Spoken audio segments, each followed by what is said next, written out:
Oke, it's okay Kak. Kenapa kita samaan ya? Bahagia By the way, sehat. juga aku merasa suara aku lagi agak beda. Kayaknya lagi musim deh Kak.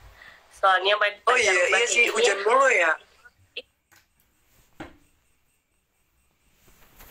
Iya benar. Teman-teman, ini juga jadi pesan ya untuk teman-teman biar nantinya menjaga kesehatan, karena sayangnya aku dan Kayumi lagi agak ngedrop gitu karena efek cuaca. Iya.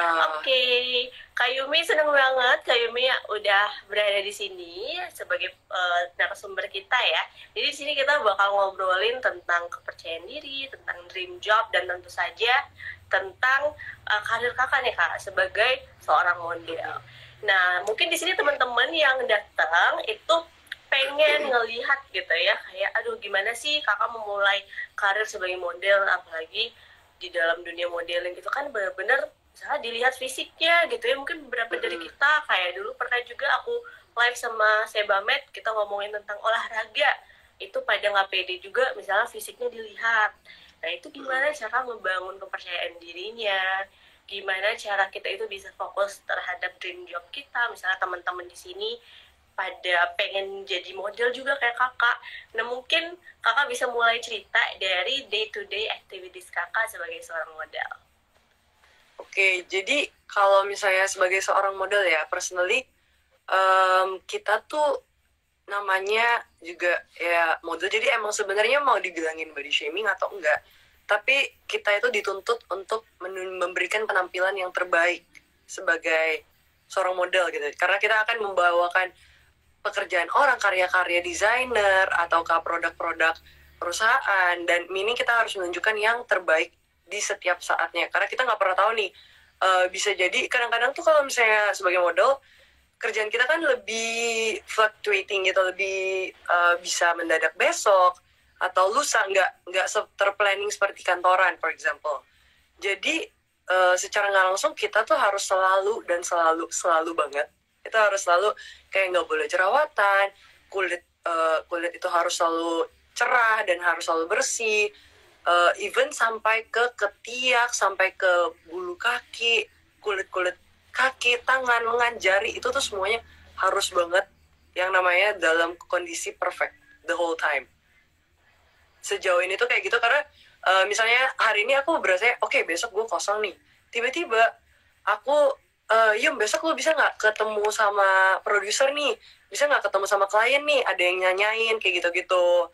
Jadi lebih banyak tuh ada yang namanya casting itu adalah salah satu phase di mana setiap model atau talent itu bakal dipanggil dulu buat ketemuan sama si klien, dan klien itu bakal memutuskan kayak, oh I like you, atau oh aku nggak suka nih, aku nggak, kurang cocok, aku kurang seret, kurang masuk dengan brandingan kami.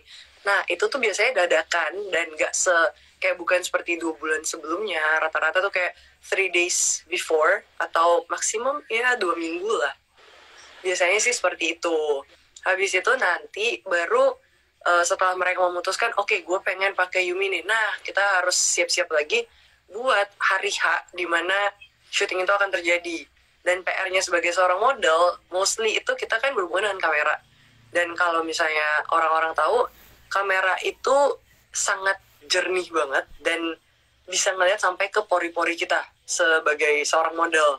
Jadi itu harus se-precise itu kita menjaga badan agar orang kayak pas foto pun, nanti kan fotonya bahkan misalnya kalau kita sehari-hari ya, ketemu orang kan pasti ya sekilas ngeliat, oh ini orang keren deh gitu, for example ya.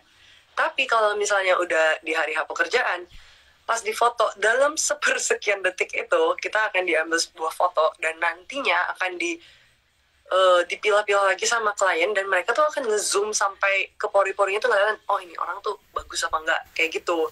Sedetail itu ngelihat ke kitanya, ke badan kita, ke personality kita, ke mata kita, semuanya tuh kelihatan di sana basically. Jadi untuk pekerjaan kami, especially sebagai model ya, menurut aku confidence itu penting banget. Karena kalau ada keraguan dikit aja, itu bakal kelihatan, terutama kalau di foto. Keraguan dikit aja, salah ngedip aja, itu bakal kelihatan. Karena momen yang biasanya kita lihat cuma sekilas, pada saat di foto, itu akan bisa dilihatin sama orang tuh berhari-hari. Misal di billboard, itu udah bakal di zoom segede-gedenya, dan ya udah orang ngeliatin itu kayak ya selewatnya tuh orang bisa ngeliatin sampai segede itu gitu. Makanya itu bagian dari modeling yang menurut aku lumayan susah. Itu harus ngejaga banget dengan kondisi badan dan kondisi fisik, of course mentalnya juga. Gitu sih kalau keseharian kami, lebih banyak kayak foto, casting, either casting kalau sekarang virtual, kalau dulu itu harus kayak datang ke tempat casting, ke studio, ketemu klien. Well, ya kebanyakan sih lebih kayak gitu ya sejauh ini. Oh, oke, interesting. Sebagai orang awam banget ya Kak, aku nggak pernah join modeling or anything, dan mungkin ada beberapa teman-teman di sini yang baru tahu juga gitu. Kita jadi tahu, oh ternyata ketika casting emang harus selalu ready, bahkan bukan hanya pas casting ya, harus selalu ready kata Kayumi tadi. Dari segi fisik juga, mungkin mentalnya kali ya Kak, karena ketemu orang terus ya, bakal ketemu orang terus ya mungkin dengan satu fotografer vibe-nya beda, dengan fotografer yang lain mungkin vibe-nya juga beda gitu. Nah kalau Iya, dari, bener banget. oh iya bener ya Kak ya. Oke, kalau dari Kayumi sendiri Kak, mungkin kita cerita-cerita kalau tadi misalnya di activities kita sekarang arahin ke dream job. Nah kalau dari Kayumi, apakah menjadi model, menekuni profesi model itu merupakan dream job kakak, dan itu mulainya itu dari kapan Kak? Boleh dong ceritain ke kita. Ini jujur-jujuran apa enggak nih? Silakan Kak, kita mendengarkan ya, kita seneng banget nih dengerin kakak di sini. Jadi sebenarnya dream job aku tuh nggak ada yang bersangkut pautan sama sekali dengan modeling. Basically aku personally itu awalnya pengennya lebih ke arah bisnis jatuhnya. Aku juga kuliahnya soalnya bisnis kan. But then a lot of things happen, banyak yang terjadi, dan akhirnya aku tuh ketemu sama agensi aku di tahun 2018. Dan again, itu dengan sangat-sangat kayak kebetulan. Aku lagi di Starbucks dan aku di scout di situ. Itu gimana caranya aku pertama kali masuk ke modeling. Dia nawarin aku yang lagi lewat di Starbucks kayak, "Hai, lo punya agensi nggak sih, mau jadi model nggak?" Dan di situ tuh aku bener-bener yang orangnya tuh nggak suka kamera sebenarnya. Tapi ya aku harus bilang mungkin pada awalnya aku masuk modeling itu lebih ke karena duit. Di situ aku benar-benar orangnya tuh nggak punya itu aku ada kasus dan lain-lain. Jadi aku belum punya pekerjaan, baru lulus kuliah, belum punya tempat tinggal, dan aku belum punya sumber pendapatan sama sekali. Jadi masih ngeplay ke perkantoran. Nah sambil nunggu itu tiba-tiba aku di scout nih buat jadi seorang model oleh agensi aku. Nah itu dia setelah itu yang awalnya aku tuh nggak suka sama yang namanya modeling dan kamera, karena aku memang orangnya kan believe it or not guys, dulu aku bukan tipe orang yang mau foto. Jadi aku nggak punya foto pas masa aku SMA, SMP, kayak kenang-kenangan kayak gitu tuh aku nggak punya sama sekali. Karena setiap kali teman-teman aku pengen foto, aku bakal kayak gue aja yang fotoin deh, lu aja yang di sana sini gue yang fotoin. Nah aku tuh tipe yang kayak gitu banget. Tapi setelah itu masuk ke agensi, aku menemukan kayak passion di situ. Ternyata modeling itu menarik ya, dan karena jalan gue kebukanya di sini, ya kayaknya gue harus tekunin, aku harus mendalami, dan emang harus dijalanin ya. Sama lah kayak kerjaan-kerjaan lainnya, gimana pun kalau misalnya udah masuk ke sebuah perusahaan kan harus 100% gitu, jangan nanggung-nanggung menurut aku ya kan. Balik lagi, kalau misalnya nanggung nggak akan menjadi sesuatu karena fokusnya tuh nggak di sana gitu. Itu menurut aku. Semenjak itu udah deh, dari 2018 yang awalnya aku foto pun nggak bisa, harus diarahin sampai ukuran mata aku diarahin kayak Yumi ayo matanya dikecilin, sampai segitunya. Itu aku belajar sampai harus jalan karena aku tomboy. Catwalk itu kan harus lebih feminin dan kayak elegan dan keren gitu. Di situ juga belajar foto, belajar catwalk, sampai akhirnya udah lumayan bisa. Terus aku coba ikut-ikutan kompetisi, and here I am. Jadi hidup ini penuh dengan kejutan sebenarnya, dan I didn't know this karena aku selalu berpikir kayak modeling itu kayaknya di luar jangkauan aku deh. Aku bukan orang yang bisa menjadi model karena ya aku aja nggak suka di foto dan lain-lain. Tapi pengen, ngerti gak sih, kayak pengen tapi berasa kayak gue nggak mungkin deh gitu. Jadi kayak udah gue cari kerjaan lain aja deh, tiba-tiba malah datang sendiri, kayak jalannya kebuka sendiri. Jadi kayak aku udah bisa, dan nggak semua orang bisa sejauh ini, kayak nggak semua orang bisa mempunyai privilege buat ditawarin secara langsung dan dadakan. Ya udah aku ambil aja dan dijalanin aja gitu sih. Kalau misalnya cara aku awalnya masuk, more like a coincidence sebenarnya. Oke. Menarik banget ya Kak, kita dengerin kita kira tuh bakal kayak dari awal Kakak misalnya aiming to be a model gitu. Karena Kak, hobi Anda sih pasti teman-teman di sini juga setuju banget, muka Kakak kan udah muka model banget ya. Kalau udah kayak gini ya itu emang model material banget Kak. Ini Bisa banyak aja banget deh. by the way, rame banget fansnya Kakak. Halo teman-teman, aku pengen menyapa dulu. Kalau teman-teman pengen nanya, langsung aja diramaikan juga bagian questionsnya ya teman-teman ya, karena 20 pertanyaan terbaik akan berkesempatan untuk dipilih sebagai pemenang dari travel produknya Sebamed. Jadi boleh nih chatnya rame, komennya, tapi juga masukin di questionsnya biar nggak gampang hilang. Nanti bisa kita tanyain langsung ke Kayumi.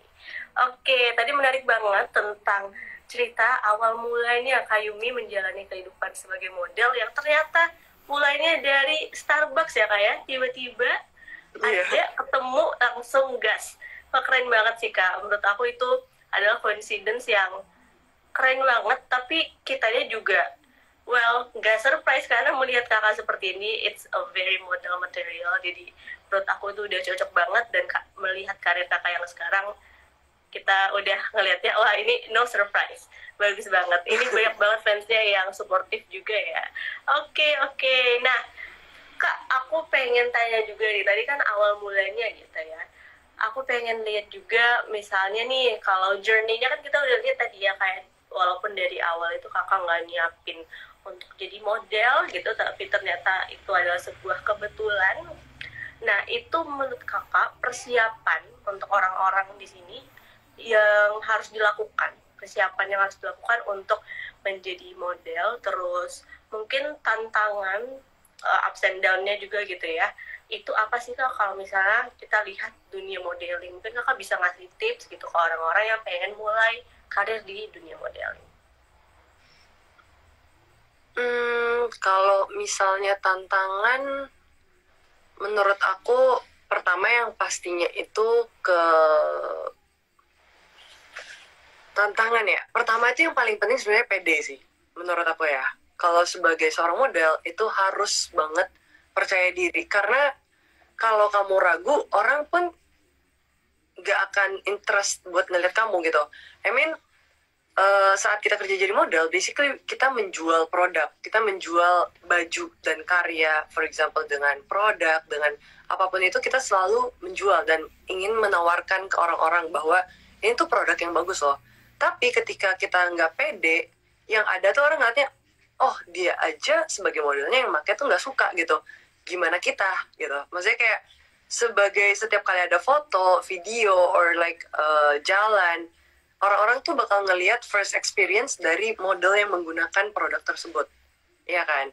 Jadi yang paling penting tuh harus pede, dan of course kalau misalnya membangun kepercayaan diri itu tugas yang berat menurut aku. Jadi kayak pertama dari mentalnya harus dibangun dulu buat pede, dan gimana caranya kayak orang bakal consistently ngelihat ke lu secara langsung. Gimana caranya lu bisa menjadi orang yang emang enak untuk dipanuti untuk menjadi seorang model. Kedua, gimana caranya menjaga, kalau misalnya kalau aku sendiri, kulit itu penting banget, jujur. Karena misalnya aku lagi jalan di mall dan ketemu klien aku nih yang biasanya sempat kerja bareng dan gini gitu, dia bakal ngeliat, oh dia keren apa enggak gitu. Karena gimana pun ketika kita jadi model, kita bakal menjadi face of the brand, at least untuk pada saat waktu itu kan. Jadi orang akan selalu menilai kalau misalnya lu sebagai model dan kulitnya misalnya lagi kusam banget, atau orangnya pas lewat ketemu aslinya tuh bau, itu tuh penting banget gitu.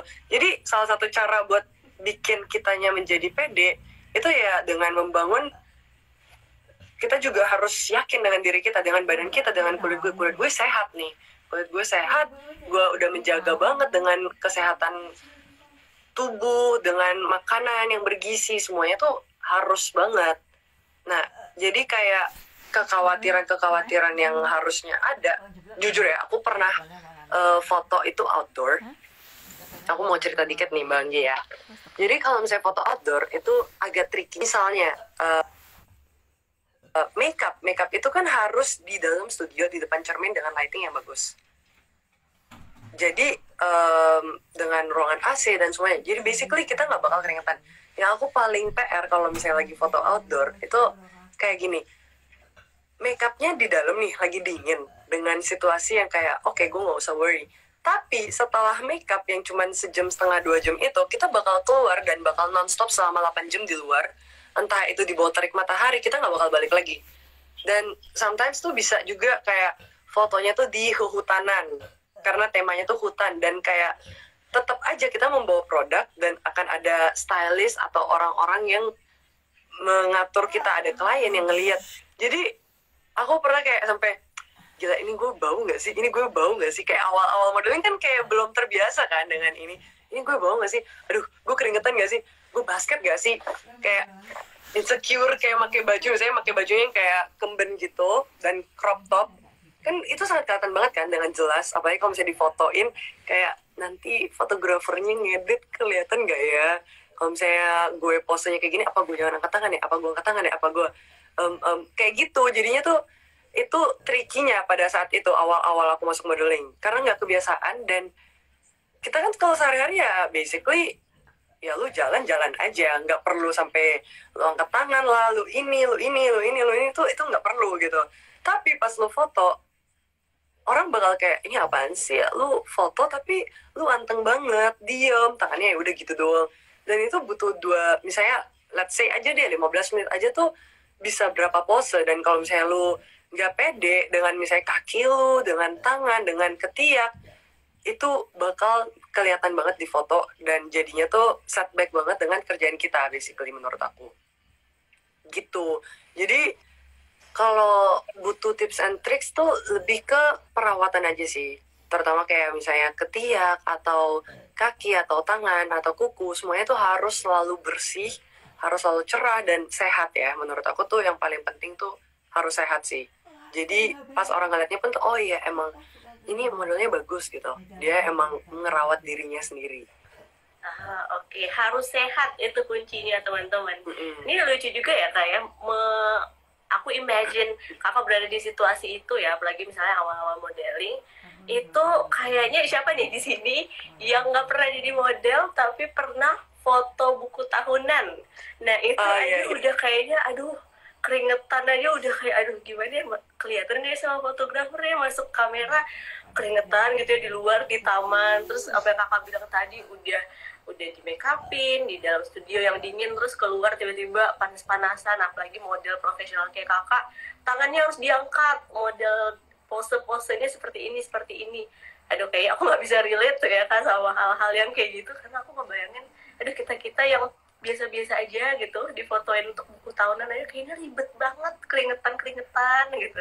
Nah apalagi kakak yang harus selalu menjaga bukan cuma posenya tapi juga kulitnya, rambutnya, segalanya seperti yang kakak bilang tadi, karena menjual produk. Jadi model ini sebagai ya at the forefront gitu ya kak untuk memasarkan produk ini. Benar banget sih.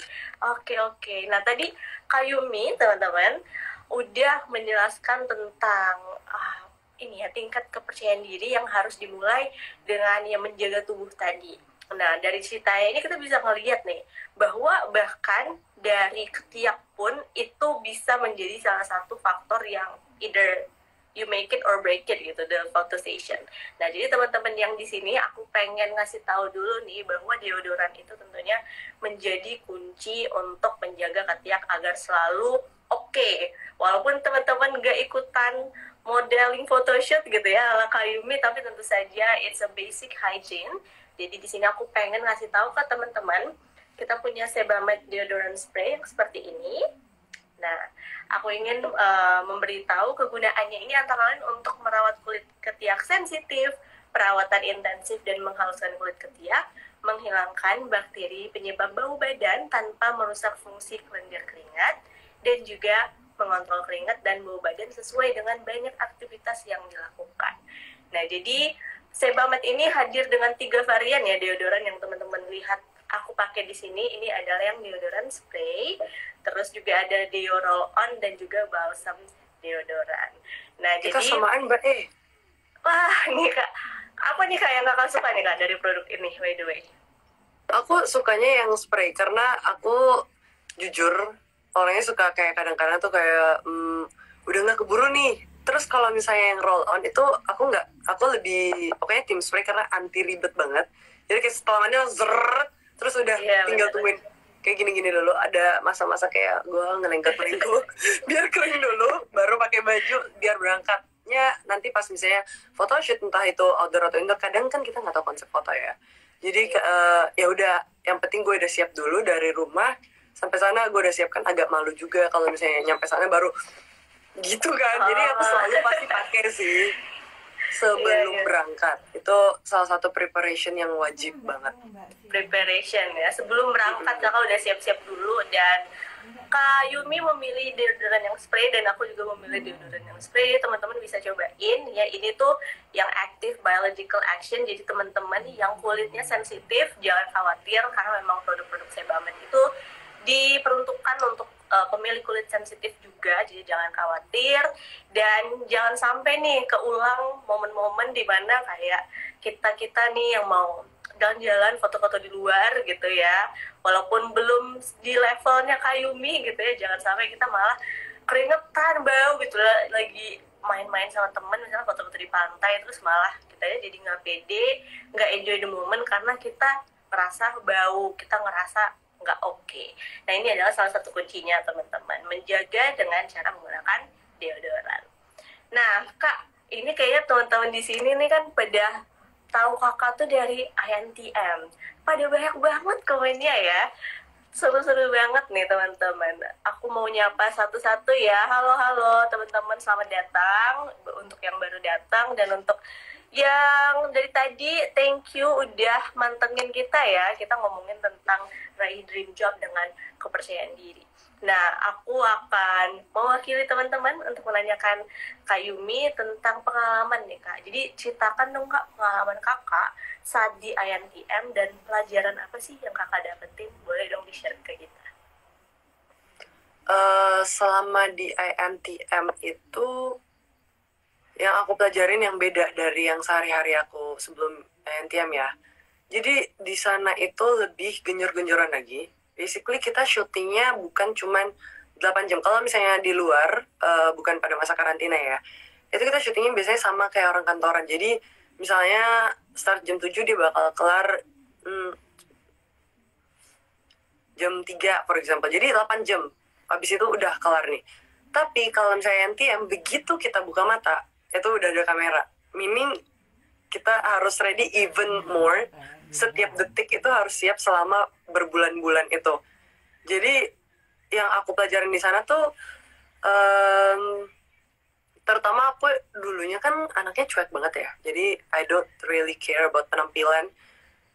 Kayak misalnya aku mau pakai baju apa, mau pakai celana apa, ya udah terserah gue aja gitu. Bukannya sekarang aku jadinya peduli banget, tapi kayak sekarang tuh aku lebih punya sense kayak oke, orang tuh bakal selalu ngeliatin the whole time dan gue harus selalu siap. Itu jadinya kayak ya lifestyle aja menurut aku.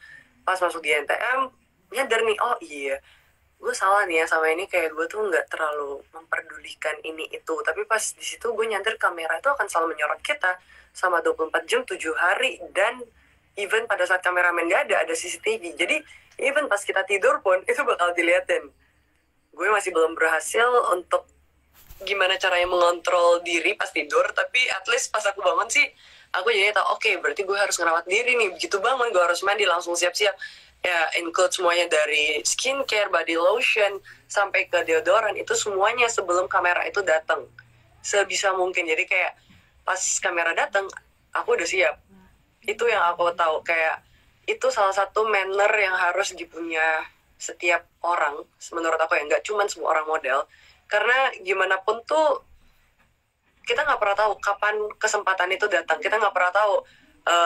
Misal kantoran aja nih, menurut aku nih ya, aku kan juga dulu sempat kerja kantoran. Aku nggak pernah tahu kapan aku ketemu klien aku nih, kapan aku ketemu tender aku, kapan aku ketemu bos besar aku nih. Jadi kayak gimana pun waktunya, kapanpun itu menurut aku harus siap. Terkadang bahkan bisa tiba-tiba Zoom interview yuk, mau nggak, kamu ada offer job baru nih, kayak gitu. Jadi kan semuanya sebenarnya bisa terjadi di dalam pekerjaan apapun, dalam kehidupan gimana pun gitu. Ya yang aku pelajarin paling penting ya harus selalu siap dengan hidup ini, dengan tantangan yang diberikan oleh hidup ini. Bukan cuma challenge dari NTM ya, semuanya tuh kita emang harus selalu siap, dan suasana hati atau mood itu harus dijaga banget. Bener-bener, soalnya kayak ketika kita ketemu seseorang dan mood kita lagi jelek, itu bisa jadi kita mengusir satu kesempatan hidup yang bisa mengubah hidup kita. Kita nggak pernah tahu nih. Jadi menurut aku itu penting banget sih. I think mood is for kids, tapi kalau kita udah gede, nggak ada lagi yang namanya mood. Semuanya tuh harus kayak, lu tuh harus selalu dalam good mood. Karena ya gimana pun, kalau lu lagi bad mood, ya lu bisa aja membawa kesialan lu sendiri pada hari itu, detik itu juga, lu nggak tahu. Itu sih yang aku pelajarin. Wise banget ya kayak, aduh kayaknya nih temen-temen juga pada perhatiin hari ini Kak Yumi serius banget tampilannya juga, kayak wah wise banget ya hari ini ya teman-teman ya.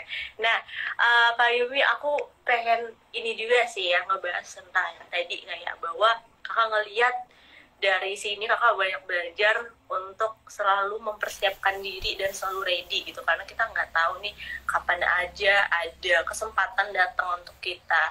Dan walaupun kita bukan seorang model nih teman-teman di sini, walaupun bukan seorang model, kayak aku contohnya adalah orang kantoran juga, itu bisa aja misalnya kita lagi di luar, terus kita nggak ada sama sekali membawa penampilan atau vibe yang bagus gitu, terus ternyata itu ada klien kita atau ada rekan kerja kita, nah itu bisa sangat fatal juga ya. Nah kalau di sini Kak Yumi belajar banyak dari momennya di situ. Nah mungkin aku akan ngomonginnya itu tentang terakhir ini adalah untuk tips mungkin ya teman-teman ya.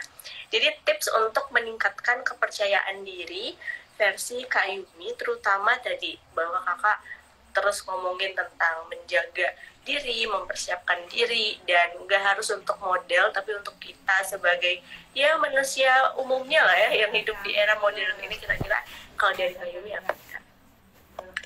Kalau tips menjaga diri, menurut aku ya basis paling pertama tuh kita harus selalu bersih ya, itu yang pasti.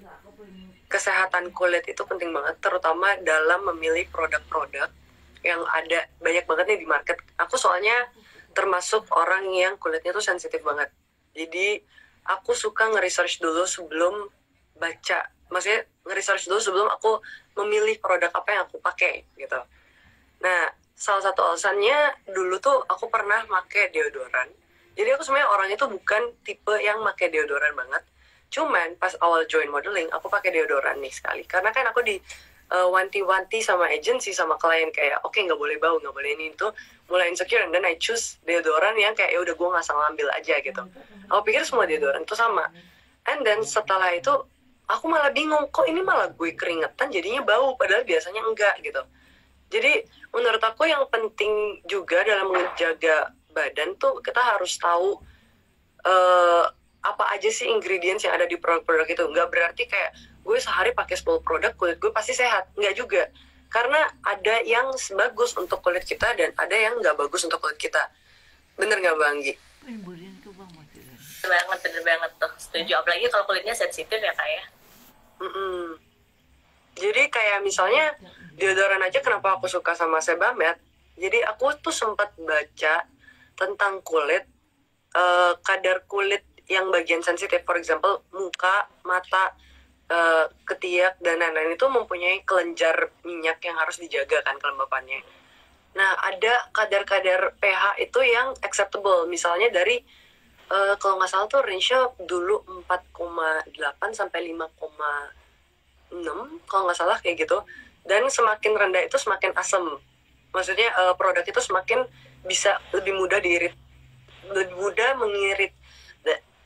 mengiritasi kulit kita. Jadi kalau misalnya sensitif itu jangan gitu, makanya yang terlalu asam. Karena sebenarnya tujuannya si asam itu buat menjaga kulit kita tuh tetap sehat si kelenjar-kelenjarnya. Tapi pada saat terlalu asam, yang ada tuh malah nge-trigger. Dan kalau misalnya terutama aku kan suka agak self-conscious, itu berasa banget kayak nanti tuh bisa perih, bisa langsung berasa kayak kebakar kalau kulit, even makeup pun bisa kayak gitu. Dan aku senangnya Sebamed, thank God kalian bikin tuh di pH-nya 5,5 ya kalau nggak salah ya. Bener banget kan? Iya kan, jadi itu nggak sangat kuat tapi tetap menjaga kesehatan kulit gitu. Jadi aku kayak oh thank God, dan ringan kan karena aku juga kalau saya make itu biasanya jadinya nggak lengket, nggak ada bawaan kayak aku sensitif juga sama bau. Aku anaknya sensitif banget ya, kayaknya baperan gitu dikit-dikit. Tapi iya beneran kalau misalnya baunya terlalu kenceng tuh aku suka pusing banget soalnya. Jadi even dalam gimana-gimana tuh aku picky banget kalau produk-produk terutama buat skincare dan kesehatan kulit itu aku lumayan picky gitu. Makanya aku senang banget pas ada Sebamed, ada pH 5,5 kayak oh wow, thank God finally gitu, kayak makasih gitu. Oke, nice.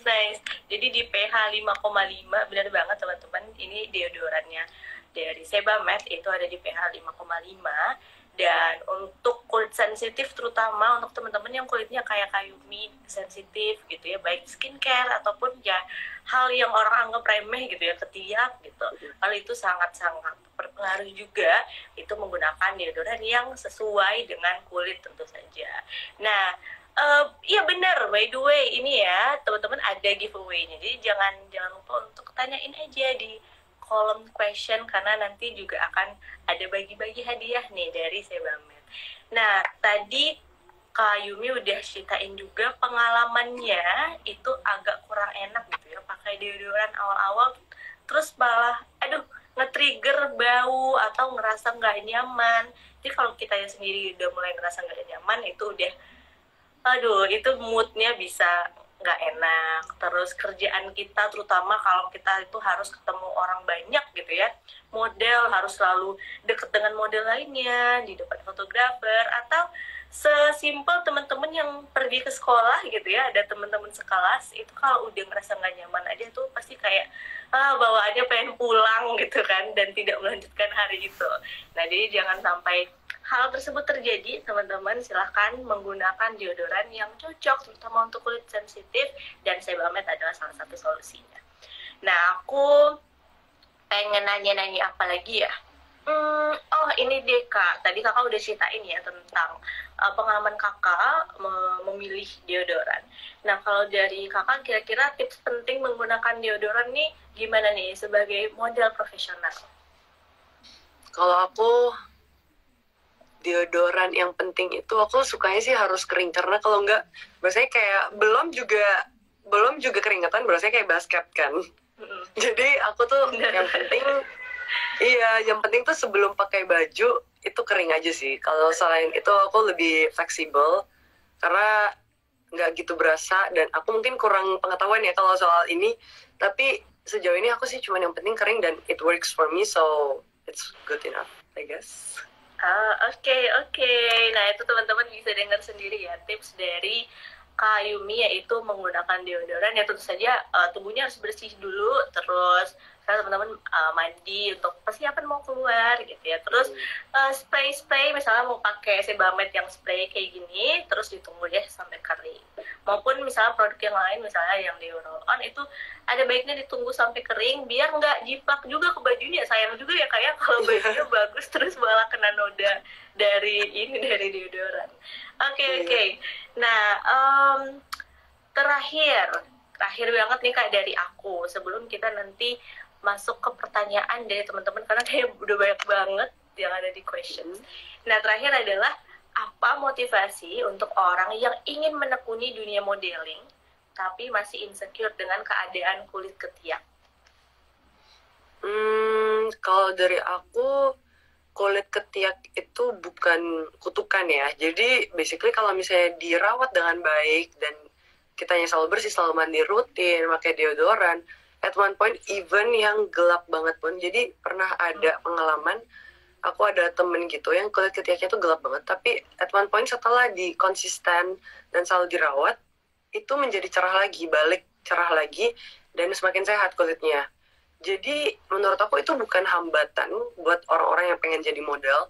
Kalau misalnya kulit ketiaknya misalnya entah bau, entah gimana, karena itu ada treatment buat itu. Yang penting kitanya tetap ya sama seperti kerjaan lain semuanya, gigi dan kayak konsisten aja, terus berusaha buat memperbaiki diri. Itu pasti bisa sih menurut aku. Oke, itu ya teman-teman, harus gigih dan juga konsisten dalam upayanya nih, bukan cuma untuk merawat kulit ketiak dan ketika ingin jadi model, tapi juga dalam segala hal ya Kak ya. Oke, very wise from Kak Yumi.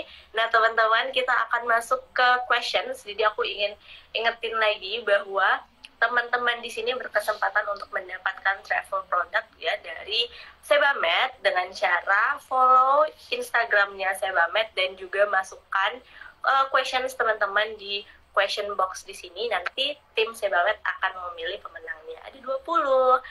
Oke, aku akan ambil ini deh pertama ya. Kita ngomongin tentang modeling. Tadi kakak udah sempat nyinggung juga tentang makeup, tentang skincare. Nah, ada pertanyaan dari teman kita di sini yaitu @gd.aulia. Kak, selama jadi model, pernah ngerasa khawatir nggak dengan paparan makeup setiap harinya?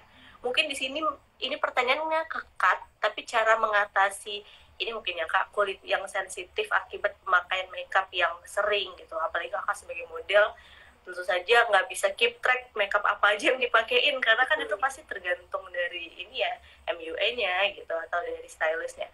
Nah, kalau dari Kakak, kira-kira gimana nih Kak menjawab pertanyaan Kak GD Aulia? Jadi kalau misalnya sebagai model, itu emang bener nggak terhindarkan. Tapi di dunia kita itu ada yang namanya kita nge-base sendiri. Jadi kita pakai foundation duluan dan concealer yang di bawah. Kan semuanya, semua makeup tuh rata-rata sama kan. Awalnya itu sama aja, cuman setelah itu baru kayak mau dibikin fashion, mau dibikin edgy, mau dibikin apa, itu baru diserahin ke MO-nya. Jadi kalau misalnya emang kita kulitnya sensitif, kita bisa aja kayak, Kak, aku nge-base sendiri ya, nanti tinggal di otak-atik sama di merekanya. Tapi, jadi kalian udah tahu produk apa nih yang masuk ke kulit gue, dan gue bisa pakai ini aja, ya udah, itu aja terus tuh nggak apa-apa gitu. Kalau misalnya ada juga yang kulitnya emang badak, mau dipakai apapun juga nggak apa-apa, ya udah. Yang penting setelah itu selalu rajin dibersihin. Aku sih biasanya setelah photoshoot, aku suka langsung prepare kayak makeup remover, atau langsung tisu basah. Ada yang emang makeup remover juga, tapi tisu basah aja. Nanti langsung dihapus aja tuh nggak apa-apa gitu.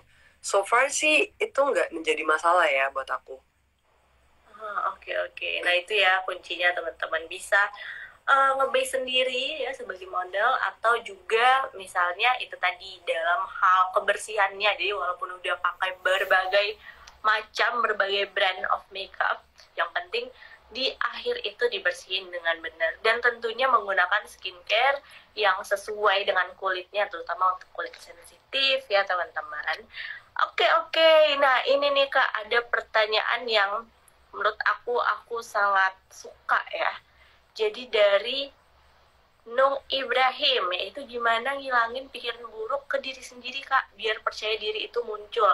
Karena aku setuju banget nih Kak, gak mungkin tiba-tiba kita bisa langsung percaya diri padahal orangnya tuh awalnya pemalu gitu ya. Terus tiba-tiba diarahin jadi model atau diarahin jadi apa gitu depan kamera. Pastinya rasanya tuh dak-dikduk gitu ya. Terus tadi ada pikiran buruk. Nah kalau dari Kak Yumi sendiri gimana? Menurut aku kepercayaan diri itu bisa dibangun dengan kita mengubah mindset sih basically. Karena ketika kita nggak percaya diri, basically orang misalnya bilang lu jelek deh, atau misalnya aku kan dulu sering banget tuh dikatain lo kok hitam sih gitu.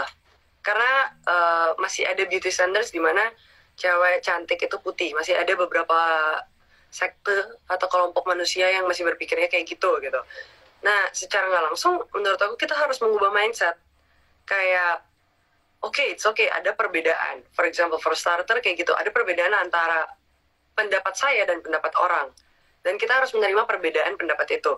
Kedua, kita tuh harus, dan ini penting banget sih menurut aku, dalam kerjaan apapun, kalau mau pede, kita harus bisa menerima kritikan. Jadi ketika orang bilang, misal, kuku lu jelek deh, ya udah berarti aku harus benerin kuku aku, bukannya aku jadi kayak menciut kayak aduh gue malu nih sama kuku gue, enggak dong. Berarti kita harus langsung membenahi diri, langsung benerin diri. Oh, kata orang-orang kuku gue jelek, berarti gimana caranya gue bikin ini bagus gitu. Tapi bukan yang unreasonable ya. Kalau misalnya hal-hal yang masih make sense, misalnya kuku aku emang hitam dan dikatain kukunya jelek, make sense gitu. Tapi kalau misalnya bentuknya yang mau diubah itu udah nggak make sense, ya udah berarti kita harus menghargai adanya perbedaan pendapat dan selera tiap orang. Jadi sebenarnya kepercayaan diri itu bukan ada dengan sendirinya atau gimana, tapi emang kita harus ngebangun dengan mengubah mindset kita masing-masing.